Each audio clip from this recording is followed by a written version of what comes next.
Hey guys, welcome back to more Karen neighbor stories. In this video, a rich kid Karen pulls a gun on me after my tree destroys her BMW, but I am innocent. This was not my fault. Let's dive right into the video. And the first one is titled, Rich Kid Pulls Gun on Me After My Tree Falls on Her BMW. So I would not call the area where I live a wealthy neighborhood, but it does have a lot of upper middle class people, myself included. My neighbors though are clearly the richest in the area by far and want to show that off in any way they can think of. Their house is basically a mini mansion and they have flashy cars and just show off. The worst though is not the actual millionaires but their daughter. She is their only child and at this point during the events about 20 years old. I have lived next to them since she was about 7 or 8 though, and it's clear that this girl got spoiled absolutely rotten. Like not working a day in her life, never doing a chore, getting everything she wants spoiled. She has thrown crazy parties when her parents were out of town with her friends and is usually seen coming home with loads of bags from shopping sprees. The problem with being this spoiled is that you don't grow up having respect for any other person in the world. Like those parties, for example, where she plays loud music not caring that people were trying to sleep, or the time she was faking fun of my car since it was not a luxury brand and a whole 5 years old. She has gotten a new car basically every single year since she was 16 and got her license. I don't interact with her much since she is just an entitled brat and not pleasant person to be around. To get an idea, maybe something like Regina George from Mean Girls but on steroids or something like that. I live on the East Coast and it's not uncommon to get a few bad storms every year. Tropical storms or even lower grade hurricanes happen at least once every couple of years. This storm was bad though, and the wind especially is what made it dangerous. We had lightning, thunder, power outages from downed wires and lakes flooding. It was the kind of storm where you go to bed and just hope for the best in the morning. Well, I was alive and my house was in one piece in the morning, which I was extremely happy about. I did want to go outside and look around my house to see if there was any minor damage to the house or if any large branches broke and fell on the roof. What I noticed was one of my trees did fall, but it was not on my roof and it was not even on my property. Instead, it fell in the other direction, towards the millionaire's driveway. The Brat had just gotten her new car of the year, a fancy BMW sports car. Also, this ain't relevant, but the car was pink, and yes, I'm female, but I feel like objectively that's a horrible color for any car. In my mind, a flashy color is just begging cops to pull you over. You can debate with me in the comments if you want, but why get an expensive car like that and then ruin it with a horrible color? Anyway, the tree landed on the Pepto-Bismol colored car. I'm not a heartless woman, I did not enjoy seeing the car destroyed. I actually felt bad about it since the tree came from my property, the top was caved in and I knew that the repair was not gonna be simple, as if it had just broken a windshield. I also knew that this was not my responsibility since it was caused by the storm damage. Legally, it would be the responsibility of her car insurance since it was an act of God. I was off the hook, but I was still planning on talking to her about it, not sweeping it under the rug or hiding behind my door. Before I could go and knock on their door to tell them what happened, the daughter came running out of her house. I wish I would have gotten a single word out first, but there was no speaking first when it came to this entitled girl. Daughter, you owe me a new BMW. Me, you just need to contact your insurance, they will cover something like this. Daughter, no, this was an attack against my car, you destroyed it. Me, the storm knocked over a tree, I promised that insurance covers that kind of thing. Daughter, I don't care about the storm, you shouldn't have kept a tree that can fall on your property. It's your fault and I'm not leaving until you write me a check for a new car. Me, any tree can fall during a storm that was this bad. It was not even dead. I'm also not writing you a check for anything. Not the damage and certainly not an entirely new car. This can be fixed and the insurance will pay. Daughter, do you really expect me to drive it again? Everybody knows that a car is junk if you need to fix it. Like seriously, does this girl think that if she gets a flat tire, it means to get an entirely new car? Or if she gets dirt on her shoes, does she just buy new shoes? I'm scared to think about it because I feel like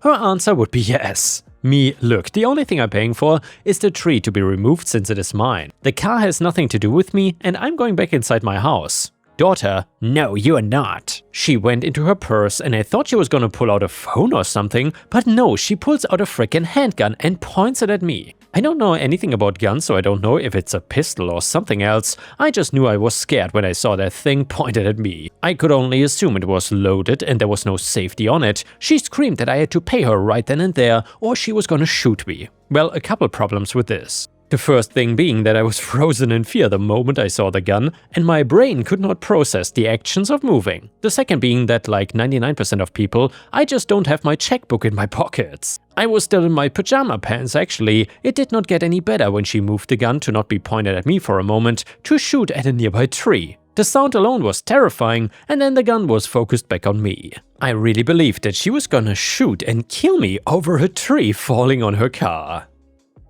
We seem to be in a bit of a stalemate, with me not willing to move and her not willing to calm the F down. I wish my brain could tell my legs to run, but they just wouldn't listen. This neighborhood is not one where hearing a gun go off is normal. It got attention, and a neighbor from across the street left her house long enough to see what was happening and yelled across that she called the police. I don't blame her for not wanting to come any closer to this. Daughter had a chance to run back into her home before they arrived or try and hide the gun. But no, she just kept it pointed at me and screaming about the car until the police arrived. A lot slower than I wished, since I felt like she could just snap at any minute and shoot again. I was also stuck there, hearing my own heart pounding and feeling like I was gonna be sick. Their first instinct was to make her drop the gun and put her in handcuffs for everyone's safety. Now, she was not happy about this and moved on from yelling at me to flat out yelling at the police officers. They had not even arrested her yet and just cuffed her for safety. She was not making a good case for herself though to them, telling them how I dropped a tree on her car and I was the one that should be arrested or forced to pay. I did not get a chance to tell them it was from the storm because they could see how the tree broke and fell. They were far more concerned about her shooting a gun. They asked her, I guess, standard questions, asking for her permit for the gun, and it turns out that she didn't have one, and she didn't even care about it because she really thought she was just above having one. Trying to tell the police who she was and how important and rich her father was. She was in genuine shock when she was arrested for both having the gun, shooting it, and holding me up at gunpoint. She really thought she would be above the law or could do anything she wanted because of money. I was still shaking and scared even after the police left with the daughter in the back seat and me back inside my house. It took a long while until I felt like I could breathe again and that everything would be okay. I just had to keep saying that she was in jail, the gun was gone, and everything would be fine. I was only half right. It didn't take long for her parents' money and influence to bail her out of jail and get her back home. At least she didn't have a gun anymore since it was seized, and she also didn't come back to my house to yell at me. My guess was the police warned her not to start again. I was fully convinced that this would play out like a lot of things do when somebody that rich gets in trouble. They get some big fancy lawyer who's able to get them off with no punishment, but hell, it was probably exactly what she assumed would happen since she was not worried. In the following weeks, rumors spread about her and the fact that she had pointed and even shot a gun. Again, money can do a lot of things, but it cannot silence gossip once it starts going around. She had a hard time showing her face outside the house. The car did eventually get towed away, and despite her claims she wouldn't drive it again, it came back good as new. Well, not that she was gonna have much time to drive or even enjoy it though. No matter how good her lawyer was, it was not going to be enough to keep her out of prison. Discharging a weapon, holding somebody at gunpoint and threatening to shoot them, owning a gun without a permit, etc. Those are not charges that a judge is just gonna drop or give them a slap on the wrist for, at least one that isn't corrupt and can be bought off. She was going to prison probably because there were witnesses and she was flat out caught with the gun in her hand.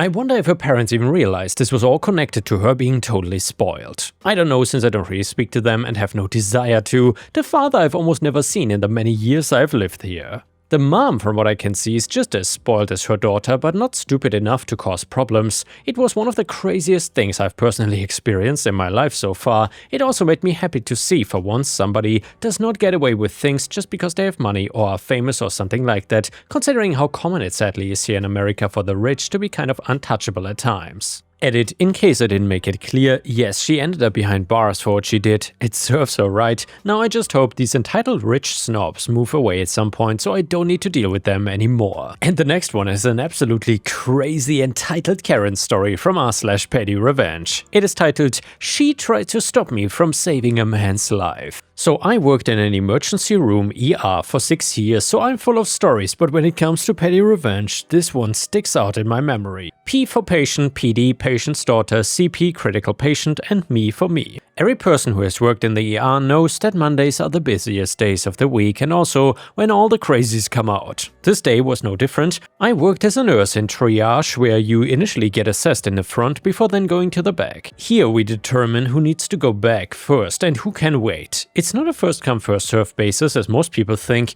We had a few stretchers in the front for people who needed to be monitored a little closer or needed IVs, blood draws, labs, etc. There were 6 stretchers, but this day was so busy that all 6 stretchers were filled plus 5 more in the hallway. This lady comes in on an ambulance, but because her symptoms did not indicate an emergency, she was put in stretcher triage to wait her turn. She was in a lot of pain, and after assessment I recognized her symptoms as being caused from gallstones, painful but not life-threatening. We put her on a stretcher, started an IV, drew labs and hooked her up to the monitor, just in case. A few minutes later, PD comes in the front door. One look at her and we knew she would cause problems. She had everything from the shoes to the haircut, a classic rich Karen. When she saw that her mom was still in the front and hadn't seen a doctor yet, she started screaming that she knew the CEO of the hospital and that we would all be fired if we didn't get her mom back to see a doctor right now.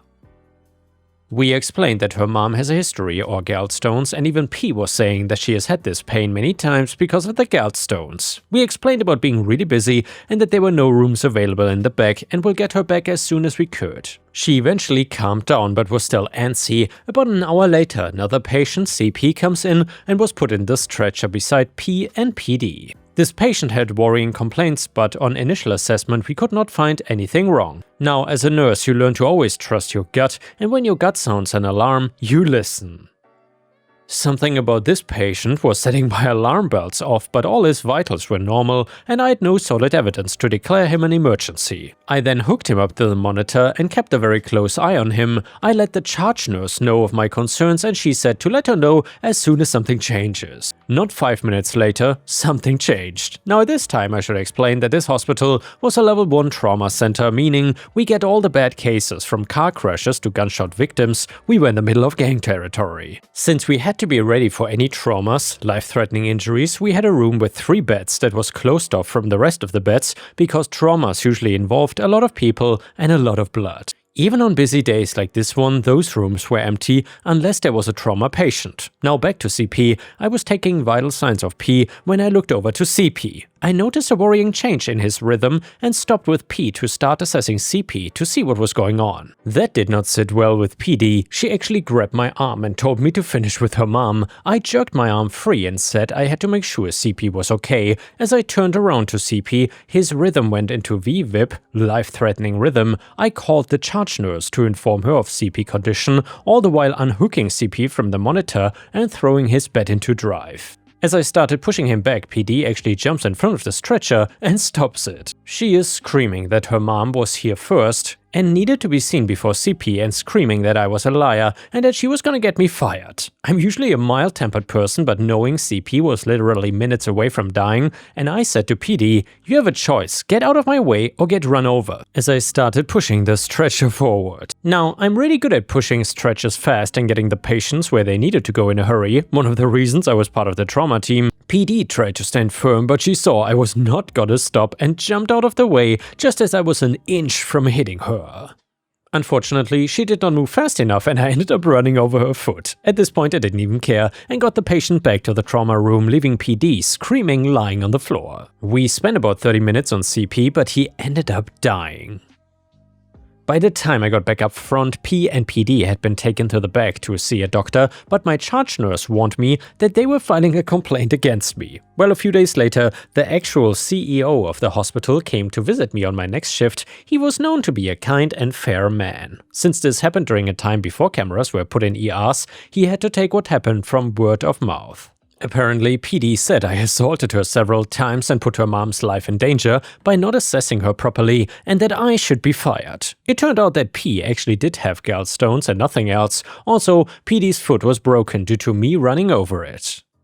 I calmly explained what happened and that PD's actions might have ended up in CP dying because of the delay she caused by her actions. When I got to the part of what I said to PD and running over her foot, the CEO actually started laughing and then tried to cover his mouth to hide his laughter. He explained that PD was a friend of his sister and he knows what kind of person she is. Not only did I not get fired, he put a personal note in my file praising my actions. On my next review, I got a large raise and a bonus thanks to the CEO's note. And now let's move on to the next story. It starts like this. 8 years ago, I left behind the chaos of city life and decided to live off the grid. I sold my belongings, bought a piece of untouched wilderness, and spent years building a modest house with my own hands. The land was a mix of dense woods and open meadows with a stream flowing right through the middle. My days were filled with chopping wood, hunting, fishing, gardening, which was hard work, but it was also the most fulfilling way of living I could imagine. For all these years I was the only one in the area, the closest neighbor was miles away, and we had an unspoken agreement to keep to ourselves. That all changed when recently a developer bought up land near mine and built a suburban development called Wilderness Estates. A new homeowner association HOA was formed for the neighborhood, and suddenly they decided that my property, which was not part of their development or agreement, should fall under their jurisdiction. One day while I was out chopping firewood, I noticed a shiny brand new SUV making its way up my dirt road.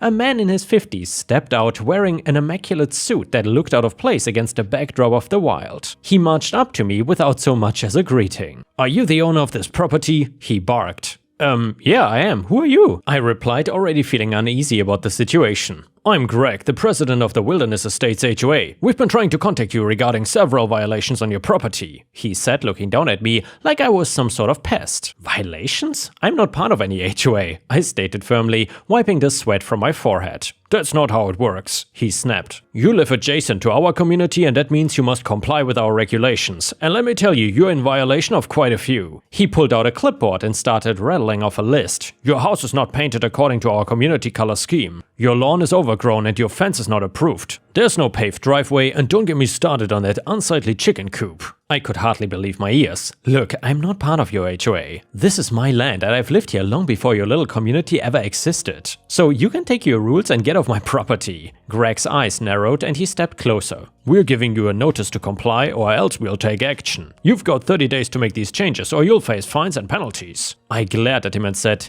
"Get off my land, now." "Fine, have it your way," he sneered before turning around and storming back to his SUV. "You will regret this." Over the next few weeks, things escalated. I started getting official-looking letters in the mail from the HOA. They contained demands and threats of fines for not adhering to their so-called community standards. I ignored every single one, but it was clear that they were not gonna let this go. A week later, I was out back checking on my chickens when I heard voices coming from the front of my house. I walked around to find a group of 4 men, including Greg, unloading construction materials from a truck parked on my property. "What the hell do you think you're doing?" I shouted. Greg turned around with a smirk on his face, saying, "We are here to bring your property up to code. Consider it a favor." "Get out now, or I'm calling the police," I said, my fists clenching at my sides. Greg stepped closer, lowering his voice to a menacing whisper. "You don't seem to get it. We are the authority here. You're either with us or against us, and trust me, you don't want to be against us." Another man who I recognized from some of the HOA letters chimed in. "If you refuse to comply, we will have no choice but to seize your property and evict you." I could not believe what I was hearing. "You have no legal right to take my property," I yelled back, feeling the heat rise in my face. Greg crossed his arms and smirked. "We'll see about that." In the days that followed, the harassment ramped up. I would wake up to find notices of violation signs staked into my front yard, warning of fines if I didn't comply. HOA members began patrolling my land, taking pictures, and even trying to sneak into my house when they thought I was not home. Then came the threat of violence. One morning, I found a note taped to my door. "You think you're above the rules? Well, we'll show you what happens when you defy the HOA. Next time it won't just be letters." That was the last straw for me. I went to the sheriff's office with a note and a stack of HOA letters I had received. The sheriff, an old-timer who had known me for years, listened as I explained the situation. "Look, these HOA types can be really pushy, but they don't have any authority over your land unless you've signed a contract," the sheriff said, flipping through the paperwork. "Well, I never signed anything," I confirmed. "Then they are trespassing and harassing you. I will pay them a visit, but you might want to consult a lawyer just in case," he advised. I took his advice and contacted a lawyer specializing in property law.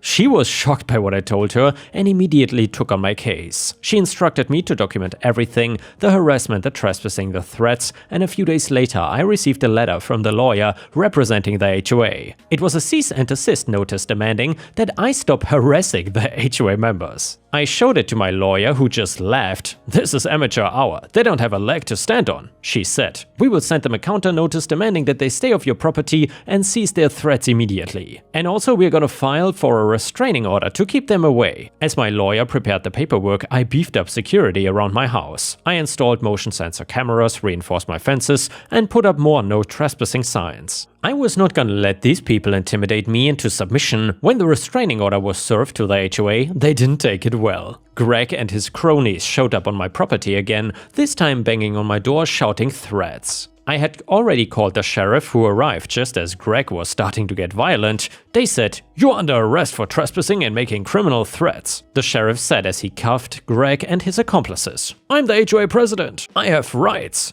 Greg screamed as he was shoved into the back of the sheriff's car. "Well, not on private property you don't," the sheriff replied coldly. With Greg and his buddies taken care of, my lawyer went on the offensive. She actually filed a lawsuit for me against the HOA for harassment, trespassing, and threats of violence. During the court proceedings, the judge was not amused by the HOA's behavior. They tried to argue that they were enforcing community standards, but the judge quickly shut them down. "You have no jurisdiction over private property not bound by your association," the judge said sternly. "Your actions were not only illegal, but a blatant abuse of power." The court ruled in my favor, ordering the HOA to cease all harassment, stay off my property, and pay me damages for the emotional distress and property violations they had caused. Greg was charged with trespassing and making criminal threats, which landed him a hefty fine and probation. With the HOA put in their place, life slowly returned to normal. I reinforced the boundaries of my land with new fencing and put up even more cameras to ensure my privacy was respected. The HOA members never dared to bother me again, especially after they had to pay up for their misguided attempts to control my life. Now, some of my friends have told me that I might have gone too far by involving the sheriff and taking things to court. They argued that maybe I could have found a middle ground with the HOA, or at least talked it out before escalating things. But honestly, after everything they put me through, I couldn't just roll over and let them win. I had to stand up for myself, right? So now I'm left wondering, am I the a-hole for dealing with the HOA in this way? Should I have tried harder to find a peaceful resolution? And yeah, Ripe Stars, let me know whether you think OP was actually in the wrong here and might have been the a-hole or not. I'm very curious about what you have to say. A user in the comments said, "Not the a-hole, you literally gave them multiple chances to back off before you involved the sheriff. They were the ones trespassing and making threats. What were you supposed to do? Just hand over your land because they didn't like the way you lived? Standing up for your rights is not being an a-hole. It's called self-respect." Another person said, "As someone in the legal profession, I can confirm that the HOA had absolutely no right to harass you like that. Your lawyer did the right thing by countering their attempts to intimidate you. You have every right to live on your land as you see fit. Not the a-hole, not even close." Another person said, "HOAs are notorious for overstepping their boundaries. I'm in one myself, and trust me, they can be tyrannical. You're not the a-hole for defending your home. They pushed and you pushed back. That's just how it works. You did good." Another person said, "Not the a-hole, your property, your rules, it's that simple. The fact that they showed up on your land threatening you says everything about their character. You had every right to involve the sheriff and a lawyer. Glad to see you came out on top." And before we end the video, let's read one last satisfying funny story from r/PettyRevenge. It is titled, "Slapped me in the face twice, so I got my revenge." So this was years ago, but we went to a rock concert and the crowd was energetic but cool to each other. It was mostly people in their 40s and up, down on the floor, but no pushing and shoving. Everyone found their spot and were happy to enjoy the show. The little Miss Thang pushes her way up into the crowd, starts telling people they are too tall to be on the floor, purposely dancing into people to get them to move. You know the type. Well, my buddy and I made a little wall of ourselves to shield our wives from this girl. She even tried to shove me aside and said my wife was her friend. Her wild dancing and flailing caused her hand to hit me in the face, stepped on my feet multiple times, and 3 or 4 people told her to calm herself down. A few minutes later, she hit me again, and as she turned her back to me to argue with someone, I dumped most of a very large beer into her purse. The 3 ladies behind us saw this and gave me the thumbs up and laughed. About 20 minutes later, the girl reached into her purse to get her phone and found beer soup. She tried to yell at people, but I indicated my beer can was full and turned my back. She tried to get security involved, but they just laughed at her. After the show, she was outside begging someone to call her an Uber since her phone would not work. Maybe I went too far, but it seemed justified at the time. And yeah guys, thank you for watching, please don't forget to like the video and I will see you again tomorrow.